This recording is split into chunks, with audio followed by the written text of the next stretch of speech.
আজি নতুন বছৰ বুলি বনভোজলৈ ওলাইছোঁ। এয়া বৰুৱা চাৰিআলি ৰাতিপুৱা দৃশ্য পাইনাত হৈ আছে আমাৰ। আজি গৈ আছোঁ ৰংথলী, তিয়কৰ পৰা অলপ সোমাই ব্ৰহ্মপুত্ৰৰ পাৰত ধূলি।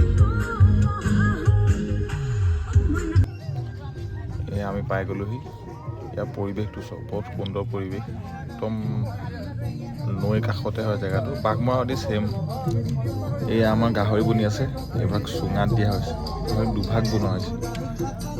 এয়া লাই শাকৰ সৈতে বনোৱা হৈছে গাহৰি। মজা বনিছে পুৰা।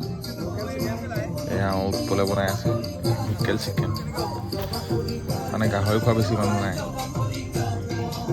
এইফালে পুৰা পাৰ্টি চলি আছে একদম। এইটো পাৰ্টিত মই যোগ কৰা নাই, মানে আঁতৰি আছোঁ ইয়াৰ পৰা। পৰিৱেশটো চাওক, একদম ধুনীয়া পৰিৱেশ, পুৰা নৈৰ বতাহ, ঠাণ্ডা ঠাণ্ডা বতাহ চলি থাকে। গাড়ীকেইখনো একদম পুৰা লাইন আপ কৰি দিয়া হৈছে যাতে ধূলিটো নাহে, পুৰা ঢাকি থোৱা আছে প্লেচটো। এয়া পাৰ্টি চলি আছে, ডান্স চলি আছে, একদম মজা। এই প্লেচটো অলপ পাৰ্কৰ নিচিনা বনোৱা হৈছে। এইটো আই লাভ ৰংথলী লিখা আছে, ইয়াতে এনেকুৱা ফ্লেগ লগোৱা আছে। আৰু এইজন হৈছে মাজুলী মেন, এজন মাজুলীৰ পৰা আহিছে দেই খানা খাবলৈ। এয়া চাওক, এয়া ফেৰীটো যোনটো আপোনাৰ অফলামুখলৈ যায়, এইটো মানে একদম চাইডেদি যায়, একদম কাষেদি এইফালে যায়। এইফালে ওচৰ হয় অফলামুখ।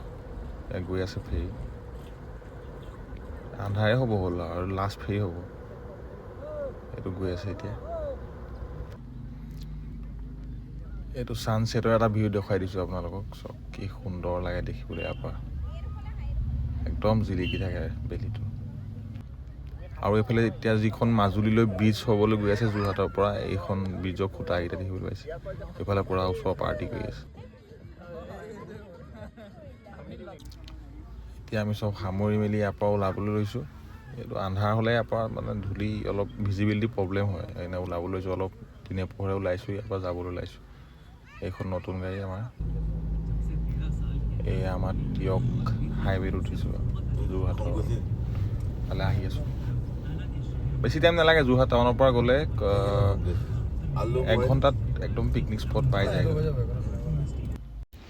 কিন্তু এই আহি থকা তিয়কৰ ৰাস্তাটোহে বৰ এটা ভাল নাপালোঁ দেই, ইমান গাঁত হৈ গ'ল। এতিয়া গাড়ী চলাবই নোৱাৰি, জঁপিয়াই জঁপিয়াই আহে একদম ৰাস্তা।